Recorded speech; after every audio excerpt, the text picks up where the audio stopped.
자, 오늘은 경우의 수고요. 일단 순서를 좀 바꿔가지고 RPM에 안 된 부분이 있으니까 그 RPM에 해당되는 분할하는 방법의 수를 먼저 해볼게요. 그러니까 센 페이지로 115쪽이에요.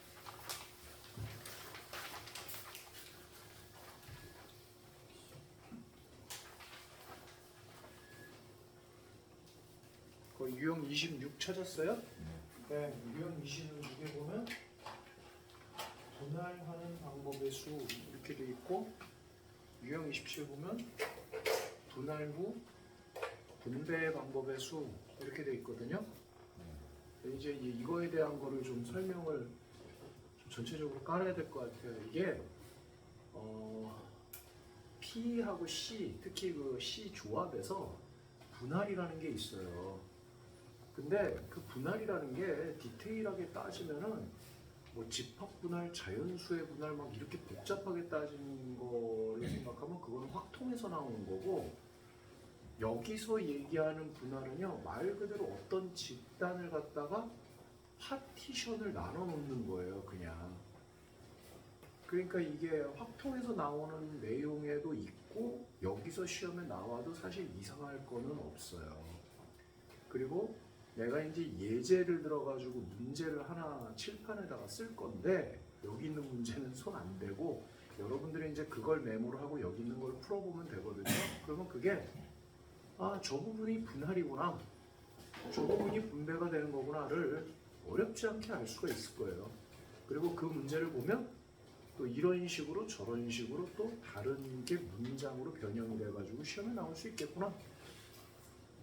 어쨌든 서론이 길었고요. 문제 한번 내볼게요. 자, 어디까지 나오니? 여기까지 나와.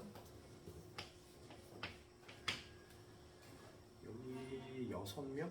6명인데 몇 명 정도로 하는 게 적당하려나? 7명이라고 해보죠. 7명. 7명을 2명, 2명, 3명으로 나누어서 숙소 A, B, C에 배치하는 경우의 수. 이걸 한번 예를 들어보죠. 흔히 있을 수 있는 경우죠. 뭐 이렇게 직장인들끼리 워크숍 가가지고 이렇게 갔는데 방을 갖다가 이제 배정을 해야 되겠죠. 그럼 이제 방을 배정을 하면은 뭐 그냥 뭐 누군 어디 들어가시고요, 누군 어디 들어가시고 이렇게 할 수도 있고, 먼저 2인실, 2인실, 3인실인가 보지, 그치? 그러니까 인원의 집단을 둘둘 3으로 어떻게 나눠 놓을 것인가, 그 경우의 수를 생각한 다음에 그 인원을 그냥 나눠만 놓는 게 아니라 똑같은 둘둘 3의 집단도 그게 어디에 들어가느냐에 따라 또 다를 수가 있잖아요, 그렇죠? 2인실, 2인실, 3인실이라고 그러면은 또 둘둘 3명이 들어가는 인원이 제한이 있구나. 그렇게 말하면 안 되지. 여기 있는 A, B, C는요, 그냥 5, 6인실 이상이라고 칩시다. 아무데나 들어갈 수가 있는 거예요. 네, 그러니까 이쪽 2명이 어느 숙소로 들어가느냐에 따라 가지고 그게 또 경우의 수가 달라진다고 볼 수가 있거든요. 그래서 어떤 인원을 갖다가 특정 인으로 이렇게 나누는 거, 이걸 분할이라 그래요. 됐거니? 한꺼번요. 이걸 분할이라 그래요. 말뜻 그대로예요. 분할이죠, 그죠? 네, 이게 분할이고, 그 다음에 분할을 했을 때 말 그대로 어떤 집단을 인원으로 나눠만 놓을 수도 있어요. 근데 그 집단으로 나눠 놓은 다음에 A, B, C라는 이름표를 붙일 수도 있는 거죠, 그렇죠? 학생들한테 이렇게 똑같은 게 좀 많이 와요. 이해 좀 부탁드리고요. 꼭 여기까지 아무도 수업하려면 또 이렇게 말해요. 숙소 일비치에 이렇게 배치한 거, 이거를 뭐라 그러느냐? 배치라는 말을 안 하고 이걸 분배라고 그래요. 네. 그러면 하나씩 설명해 볼게요. 어렵지는 않아요. 이거 하는 방법을 이제 여러분들이 어느 정도 외워야 되는데, 분할을 먼저 갈게요. 분할을 어떻게 하는 거냐면 내가 예를 들어가지고 예를 들어가지고 첫 번째 두 명을 일단은 둘둘셋으로 나누려면 두 명을 먼저 좀 뽑아야 될 거 아니에요? 그러면 그 두 명을 7명에서 누구를 뽑을 것인가? 자, 여러분들이 아무리 수학을 여러 종류를 하고 푸는 방법을 외우고 이렇게 가는 과정이라도요, 처음에 수영도에서 노가다를 잡았던 그 아이디어, P라는 거의 진짜 뜻이 뭐, 컨비네이션이 진짜 뜻이 뭐, 그걸 잊어버리면 길을 잃어버리는 거예요. 그건 잊어버리면 안 됩니다. 7명 중에서 2명을 뽑아내는 모든 경우의 수죠. 그러니까 처음에 여기다가 집어넣은 인원을 누구를 생각을 할까를 고민을 하겠다 이거죠. 그럼 마찬가지로 이제 연이어서 또 뽑아야 되잖아요, 그죠? 그럼 몇 명 중에서 뽑아야 되겠어요? 5명 중에서 또 2명을 뽑아야 되고 마지막 3명 중에서? 근데 3명 중에서 3명을 뽑는 거는 사실 경우의 수가 1인데 그래도 저 3시 3을 꼭 써주세요.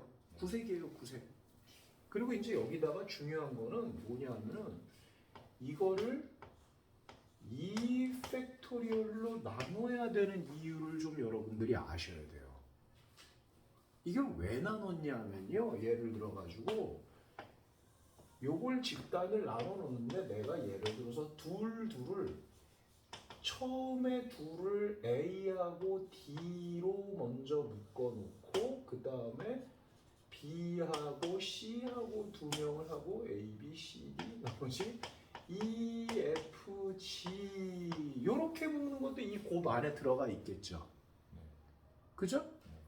근데 또 처음에는 B, C를 꼽고 그 다음에 A, D를 꼽고 그 다음에 E, F, G로 꼽은 것도 여기 있죠.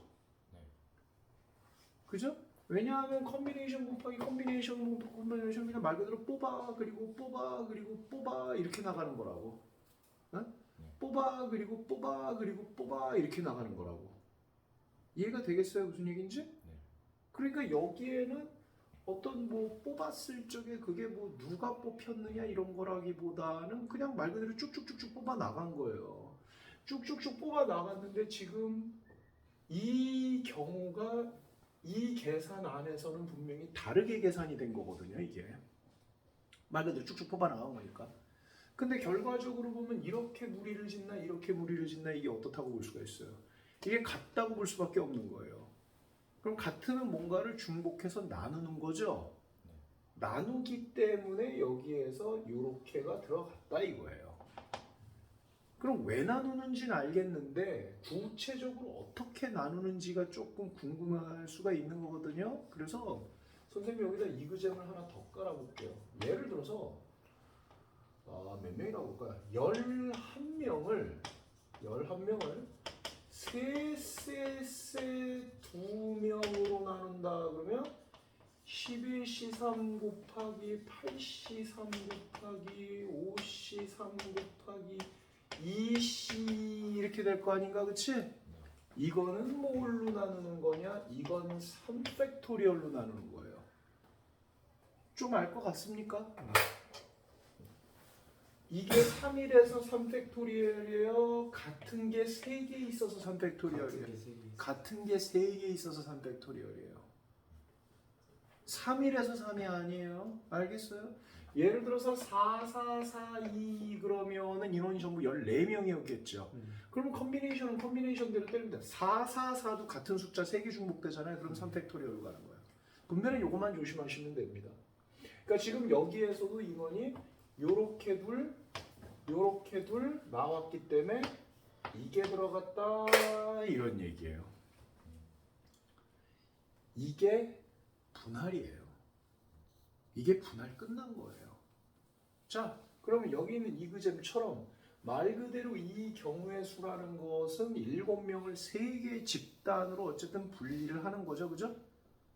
그 3개의 집단이라는 거를 A, B, C를 묻게 할지 그 각각마다